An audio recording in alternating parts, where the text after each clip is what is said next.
What's up, YouTube? This is Donald Freeman again, hollering at y'all. Had took some time to get back on to reading some of my book, the Exchange Traded Funds. Just trying to get a better grasp on all the different type of funds out there. Was on around chapter 13. They were talking about funds like index funds and actively managed funds, funds that do ESG, which is like environmental, social governance. And so, just trying to get a grasp on the different funds out there. And, it was a good read. But really want to tap in real quick and let everybody know on my ETF, when I was talking about the Apple Yield Max covered call ETF, I got 12 shares of it as of now in the last month. And when it came down to it, when I finally got my my report on the ex-dividend date and what I'm going to get the exact number, but for 12 shares, I was getting like almost 29 cents per share. And the cost of the ETF is at around $21. So when I looked at that and kind of went across all my other ETFs and looked at, how much they cost and versus what their monthly payout is, I have to say that the Yield Max is going to be a higher paying ETF, and that's going to be really good for my portfolio if I get some of the same amounts that I have in some of my other ETFs, like the YYY, the XRMI, and Vivo, and only have a couple shares of JEPI.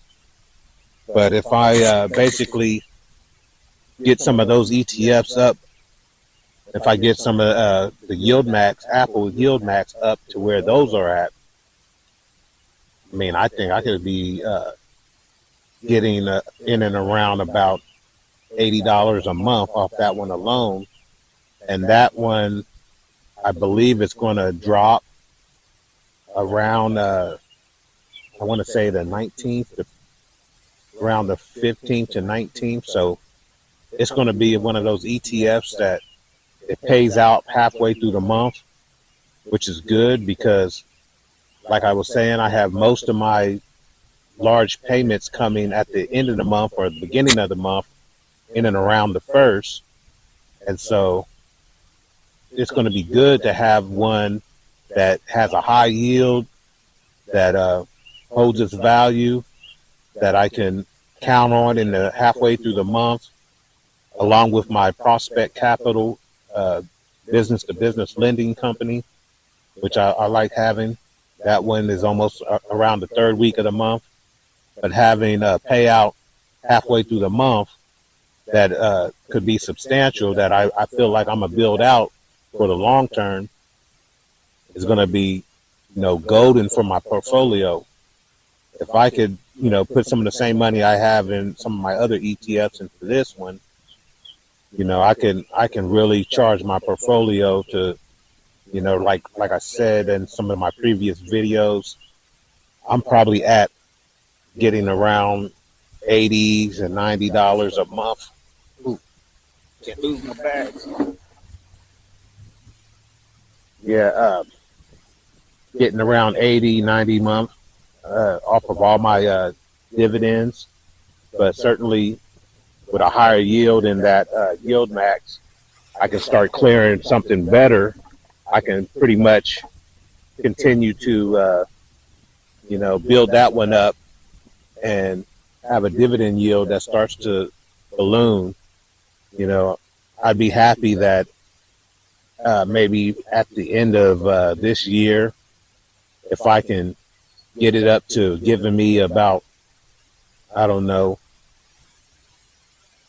$30, $40 a month in the middle of the month, And then with the other payments, I'm looking at getting, you know, maybe 130. If I do it right, maybe 150 a month just off dividends alone.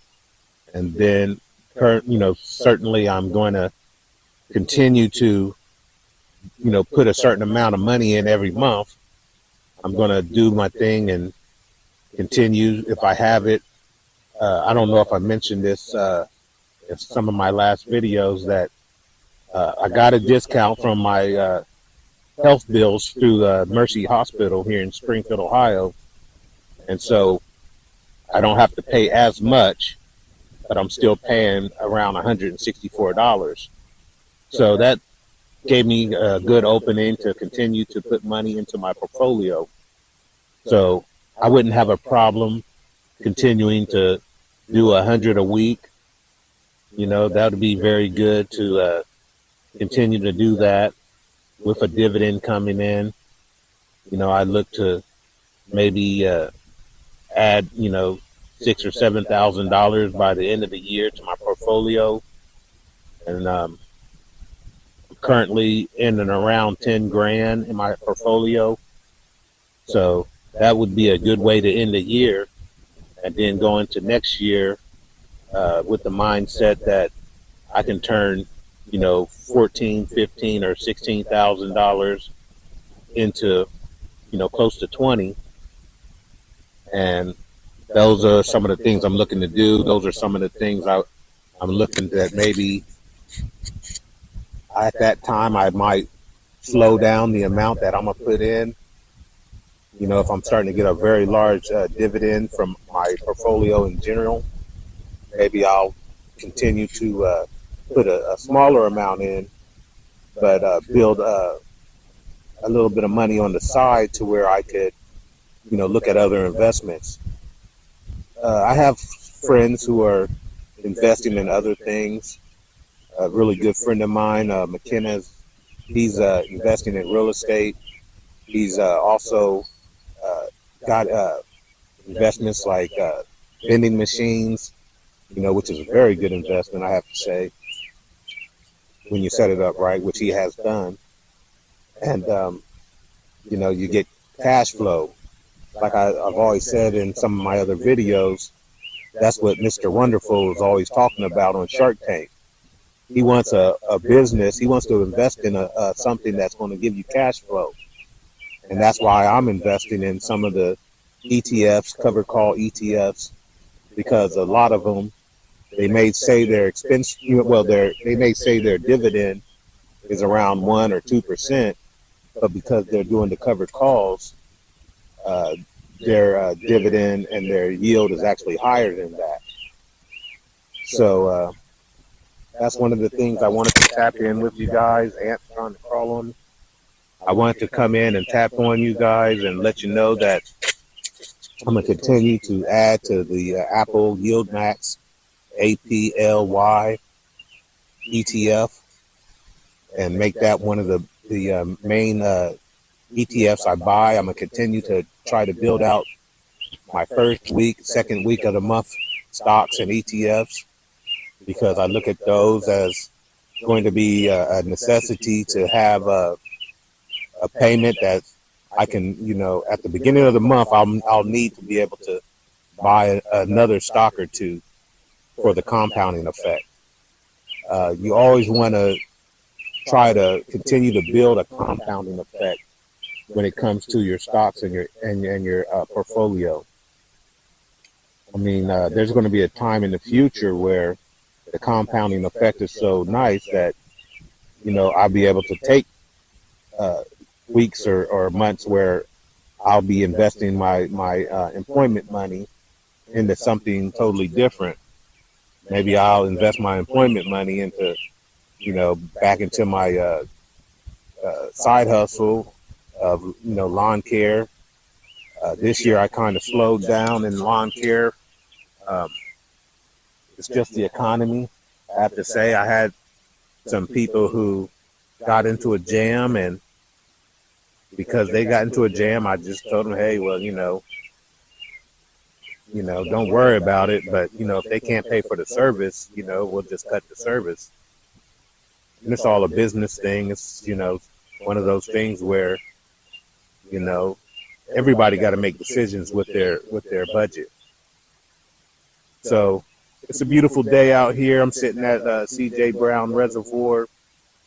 Got some people out here. This is the side of the reservoir where they have a frisbee discus golf course.